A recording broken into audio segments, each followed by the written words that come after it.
Hello everybody, this is Crazy Lady coming to you from, well, a state in the United States of America. As you can see, I'm old. I am 67 years old.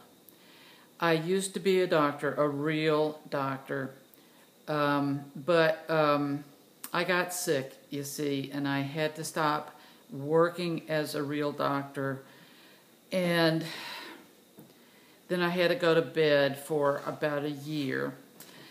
During this time, however, I started reading because I had always wanted to know how the world worked. And it just never made sense to me. When I was a kid, I used to wonder. And I still wonder today. I'm beginning to finally get it now, and I wanted to share that with you. So when I was recuperating from this illness, I began to read what people call conspiracy theory. The more I read, the more research I did, the more I listened to people, very courageous, valiant people, make videotapes and so on, and the more I learned that they met an early death afterwards, death of a heart attack or so-called suicide or drowning, very much like Dr. Kelly did after he spilled the beans about there not really being any weapons of destruction in Iraq in 1991. But anyways, the more I studied these things, the more I discovered that conspiracy is a fact. It is not a theory. And as we go on in this series, I'll illustrate various reasons that I say that, and then you can decide for yourself. Now, ordinarily, what's going on in another person's mind and in another person's life is really their business, unless they opt to tell you about it, or unless you're a therapist of some kind. With that in mind, I am going to voluntarily tell you these things about myself in this little clip. And then I don't really care what you do with it. I don't care whether you like it, whether you don't like it, whether you send it to your friends, whether you don't watch it. It doesn't matter to me. I am just disseminating information, and you can do with it what you want to. Because we are each of us on our own journey. We are each of us on our own path. We make our own decisions about what we do and we don't do. And so there you go. So I read and listened to people and talked with folks and watched secret underground videotapes. And for, I would say, a good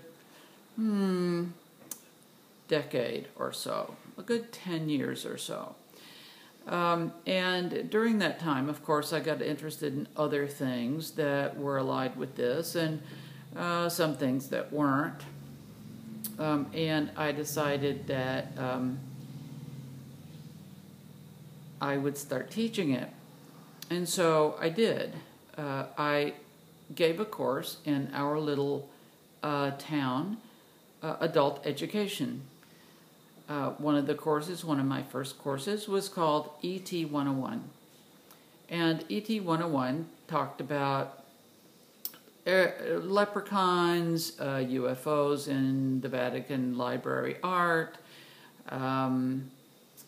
the Roswell incident, and other crashed vehicles which were and are being handled by the Wright-Patterson Air Force Base and others, etc.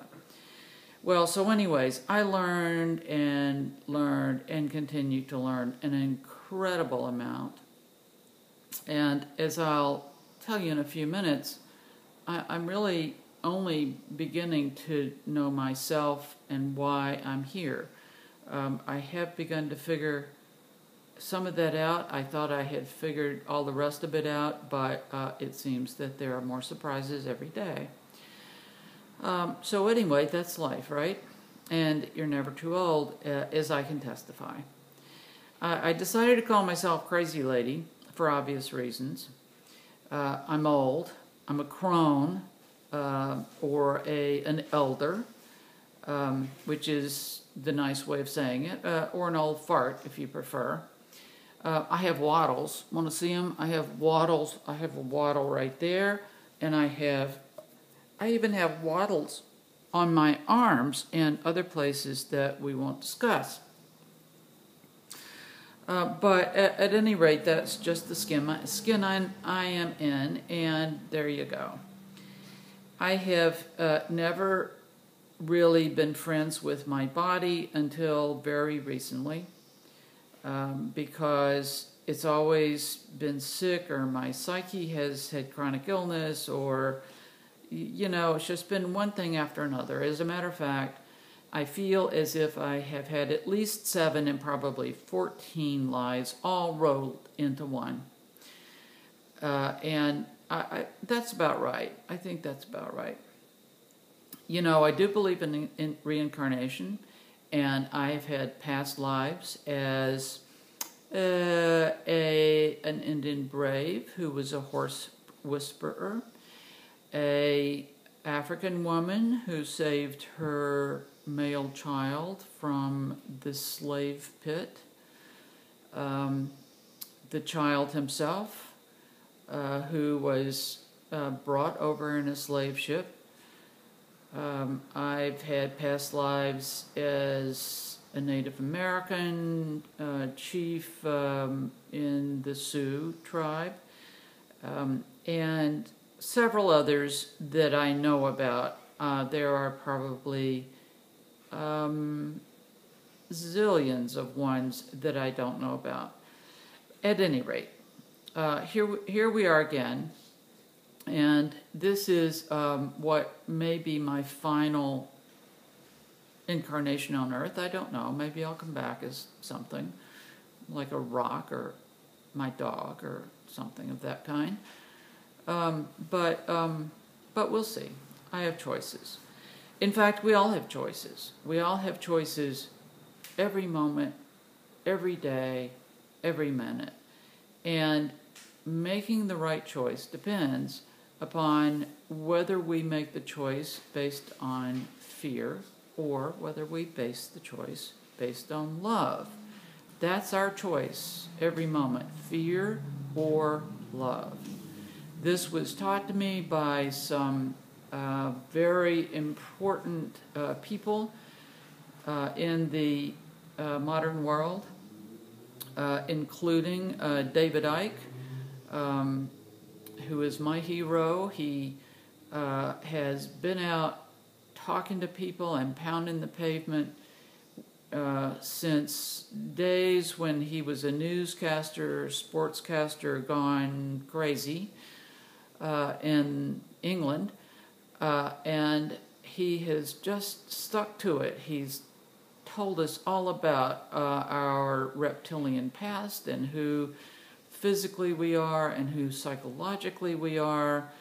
He's not much on the spiritual. He calls it the Matrix.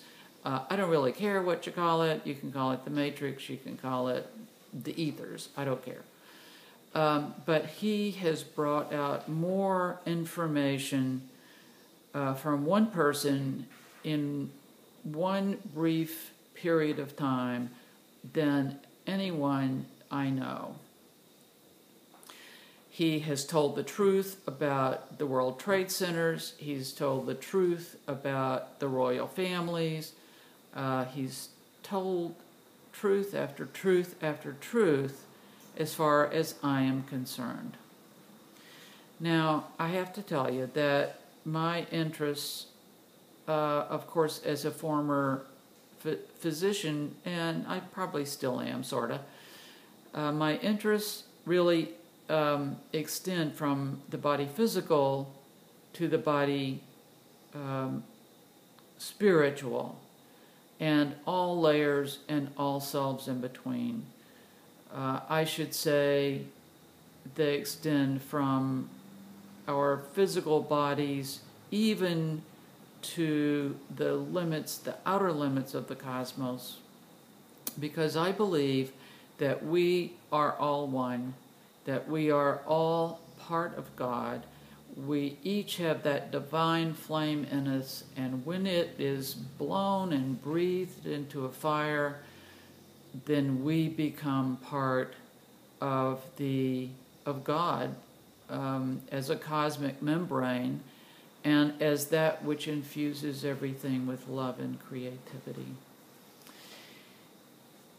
I'll talk about this later on, but I really found that organized religion was much too limiting for me eventually, although I started off there as a child, and I think it's a good beginning for children in general, until today, until modern times, that is. I was raised in the Methodist Church in the South. I'm from Tennessee. I have two siblings, one of whom has disowned me for being gay and probably other things. By the way, I hope you like my Dyke finery.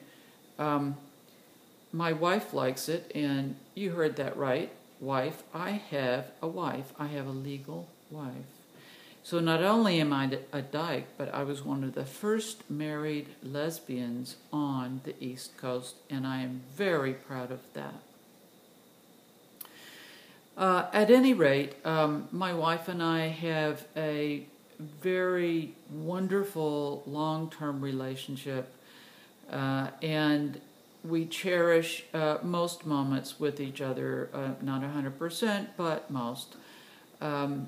We are soulmates, we're best friends, we're lovers, we're everything that you would want a spouse or a stand-in spouse to be.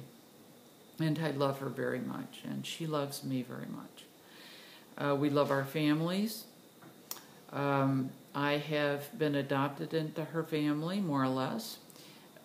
She has met some important people in my family, and we live physically closer to her family, so that's the deal. My family is about 1,000 miles away because I left that area for several reasons.